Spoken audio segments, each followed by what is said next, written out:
Ready? Okay. What the hell? Oh no. He IKEA'd us. How many signs do we need? We're not supposed to do this. Trunk full of crap. Excuse me, do you guys know what I don't see here? What? I don't see a problem. I see a great big craft project sitting right in front of me. So Kansas, get me some glue, some tape, and a nail file. This is Sugar and Spice, the easily forgotten, somewhat buried black sheep of the cinematic history of cheerleading and heist filmography. Directed by Australian filmmaker Francine McDougall, this film was produced and distributed by New Line Cinema and was released in theaters in 2001. A few months prior, competing company Universal Studios released the film Bring It On, which was also filmed around the same time. Predicted to both be box office failures and not given too much attention by their respective companies, one surprisingly ended up beating the odds and went on to become a huge staple in the teen film genre, and is considered a cult classic, while the other was Sugar and Spice. And I don't want to spend this entire video comparing the two in a way that makes it seem like one was just flaming hot garbage while the other was a love letter to true cinema, because honestly, they're both equally unserious to me, but they just had different ways of going about it. It's been a long road of taking the sport of cheerleading seriously after so many lackluster attempts at giving it the driest, dumbest, inaccurate portrayals of characterization and leadership as much as Hollywood could possibly spew in one script. And I'm sure it has a lot to do with the demographic it's made for. Given the moderate to sleeper hit successes of Heathers, Clueless, and But I'm a Cheerleader, there still seemed to be an unspoken rule about these genres of films. Just because they did well doesn't mean they deserve notoriety or accolades of any kind. So if that was already the attitude going into it, might as well just go all in and create some lawless dialogue with the so-so premise. The probability of making the budget back was about as reliable as a coin toss anyway. I mean, it's a cheerleader movie in the 2000s. Of course, there's going to be a dumb blonde trope, a Bible thumper, a smidge of homophobia, a cute male lead that's not really necessary to the plot, and will be made fun of in a parody movie or a TV series in 12 months' time. It's just the way it goes. And since you most likely have nothing else going on, I will not be putting timestamps if you want to skip, because you can't skip. Life skips you. So let's begin with the thing that matters most. The heart of every heist movie is the motive behind the thievery, usually having to do with family, personal matters, or just shameless fun. It gauges the audience into the direction of the tone the story will most likely hold. And just like most movies involving robberies, we typically know how formulaic they end up being, but what makes it stand out falls under the execution of the robberies. The following summary is true, and I would know because it came straight from my head to my little typey fingers, just like a real writer should. In a random Midwestern state comes a group of popular Group A cheerleaders, led by the very sweet cheer captain Diane Weston. But when she unexpectedly becomes pregnant by her himbo boyfriend and football captain Jack Bartlett, they are both exiled from their parents' lives and have no choice but to raise themselves on their own dime. So, in order to make ends meet, Diane and her squad devise a plan to rob a supermarket bank that she works at part-time. And spoiler alert, even with a synopsis like this, somehow the stakes are still non-existent. Because the setting of this story centers around perfection. Not perfectionists, but perfection. It's kind of a running gag throughout the movie that the entire high school is filled with very supportive, overly bright people, and the only devoted hater in the entire school just so happens to be narrating the story, which on paper would be a really fun idea, because you know things are going to be dishonest and highly exaggerated. But even then, she still finds a way to make it as lifeless as possible. And as a full-time hater myself, that was really disheartening to see. It's not easy finding a balance of humor and truth to keep the original plot progressing at the same time as narrating. But if you go out of your way to stalk the star quarterback who just got another girl pregnant that he's madly in love with, and you're still trying to shoot your shot with him, it's no longer hateration, it's desperation. I mean, being a fan of movies and TV shows, it's really hard to defend losers. It's really one of the hardest things one person can do. But it's even worse because when you have someone that has so much potential and they just do nothing with it. It really makes you think maybe Carrie Bradshaw's not that bad. Maybe Carrie Bradshaw's not that bad. But seeing as she's their biggest obstacle, because she's always at the right place at the right time, and is the only one who knows they robbed a bank, we have no choice but to listen to her recount the 80-minute tale. And yes, the movie really was only 80 minutes long.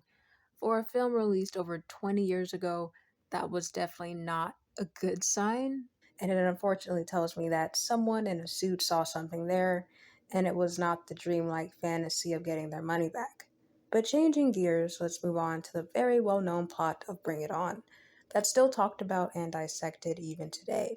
Bring It On holds a more grounded sense of action to their story and keeps it pretty simple. Star cheerleader Torrance Shipman gets the title as the new captain of the squad after the previous captain steps down. After bringing in a new member to the squad, she's shown that her years of being in a record-breaking team have been a lie when she discovers she's been taught nothing but stolen material the entire time. As the new competition cycle begins, Torrance and her team have no choice but to learn her fresh routine on short notice. Will they be able to keep their winning streak, or will they have no choice but to prepare for a total domination? And in the end, it's the fun we had along the way because they lost. Because sometimes losers lose and the movie goes on. And that's the whole lesson, I guess. If you were a moviegoer and was given nothing but these two summaries, I'd imagine most people would lean to the bank heist because that's not something you'd see often. Even by the titles, I would think Sugar and Spice would have been a clear winner. But unfortunately, they had something else that was really missing this time around. So I'm kind of at crossroads on this one, and it's simply because I'm fully convinced that I'm not supposed to take anything real from any of these people in either of these movies, so I'm just gonna slide through this with the power of vibes, I guess. And Bring It On, we meet quite a few characters throughout the movie who typically have their own moment to shine, or at least hold some sort of memorable dialogue like putting the lewd and deluded, or knowing when someone is quote unquote bank enough to hang. But besides the incredible wordplay, this movie basked in the static of character development besides Torrance. Maybe things could have been different had there been more of a focus on the East Compton Clovers, who are legitimate scene stealers and rivals to increase the stakes of the upcoming competition. Because even now, when you think about the memorable team in this movie, it most likely isn't the Mighty Mighty Toros. And for that, I would absolutely have to hand it to Sugar and Spice. The theme of this movie above anything else is friendship and how far you're willing to go for it. Each Group A member not only holds the name of the average news reporter, but they also have a designated role. The mastermind, the virgin, the stalker, the rebel, the brain, and the exterminator. And it actually goes the extra mile of showcasing everyone's reasons behind their nicknames, which in a way had a lot of originality to it. A troubled cheerleader with the thieving mother in prison? Check. A church girl by day and horse girl by night? Double check. A cheermate with a freaky obsession with Conan O'Brien. Fantastic. No one else was writing that. Probably for a good reason, but at least they gave it a shot. Each movie's portrayal of teamwork is incredibly different. On one hand, you have a laid-back Californian vibe of a group that felt more like co-workers with varied levels of dedication to their respective teams, with a dash of arrogance. And the other gives the energy of working together to secure the goal of wanting bigger and better opportunities. Goals the Toros may have already been given, seeing as they were already nationwide champions. And speaking of champions, let's dive in and compare performances of each. Or maybe not. Let's move on, actually. The endings to these movies both finish unsatisfactory. Torrance leads her group to nationals and they come in second place for the very first time. But it was a win because they finally were able to brainstorm and think of fresh concepts that got her and her group back into shape. And the Group A team not only tests the power of their friendship, they grow a stronger bond with their hater-turned-alibi-giving confidant, and hand over the title of cheer captain, and successfully steal the money to start new lives after graduation. And what was the reception to these movies, you may ask? Pretty so-so, I think. The reviews for these movies were actually quite kind, all things considered, because there was an actual story there, and it was enough to at least bring people to the theater, but you could still very much feel the finger wag energy of the critics. Though both movies played it safe with the PG-13 rating, they were seen as nothing more than a cash grab for teen consumption and an investment for future corruption. But in the end, despite being destined to be long forgotten, only one of those films ended up on top. Why is that? As dystopian as this may sound, there once was a time where studios had no choice but to play a significant part in promoting their own projects, even the ones they didn't see as their next big hit. But nevertheless, a payback in the box office will always be the end goal. Universal Studios had a slew of previous hits released in the same year, as did New Line Cinema, though it was mostly known for its domination in the horror genre, along with the 50-plus year difference in company creation. So while they may not have started around the same time, it's safe to say that these films wouldn't exactly be a huge loss to them either way. But if we were to look at the differences in promotion, we'd start with casting. Stemming from the entertainment branches of Lifetime movies, Oscar buzzed films, raunchy box office comedies, to family sitcoms, finding the right actors were pretty important to both films. And I'm not gonna lie to you, I couldn't really tell you who was considered the most popular actress at this time, considering I was barely born, but there was a huge emphasis on getting the cast of Sugar and Spice just right, seeing as it was the most preferred project by upcoming actors. But we can't always get what we want, and sometimes that can be a great thing. Actress Gabrielle Union wanted a chance at a part, but they had no desire to cast a girl her race. Kirsten Dunst turned down the role of Torrance several times before finally agreeing to it, and Marley Shelton, who was the second in line to play Torrance, decided to go with Sugar instead. So I guess you could say it's all about the right. The average sporting competition takes place in the summertime and has been for decades on end.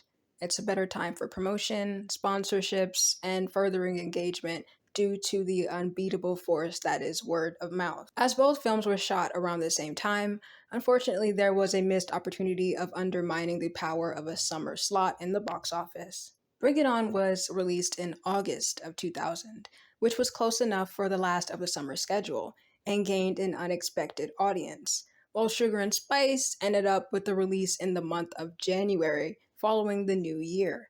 Statistically speaking, both of these films cut it very close to the busiest months for moviegoers, seeing as August isn't exactly preferred, but the month of January is a huge, unfortunate no-no in the industry. Often referred to as the dump month, most movies are pushed to the front of the docket for a slew of reasons, but in this case, in my very unprofessional opinion, there had to have been some post-production conflicts going on. Not to mention that around this time, it was pretty tough to advertise Sugar and Spice when they couldn't show teens holding firearms for a movie focusing on a robbery and didn't want to show a pregnant high schooler either, two of which were pretty important to the plot. And do I need to mention again that this movie was only 81 minutes long?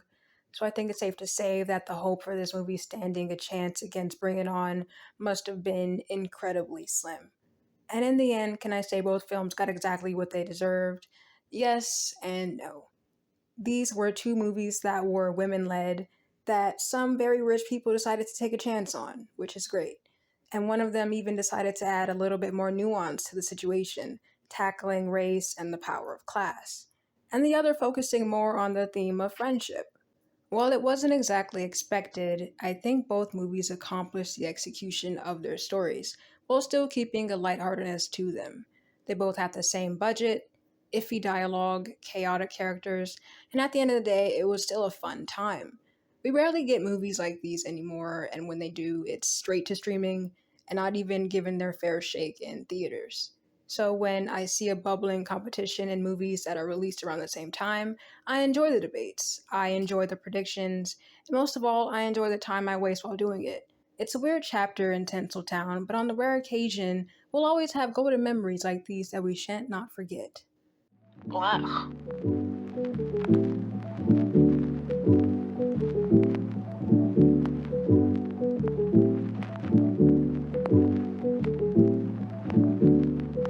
you.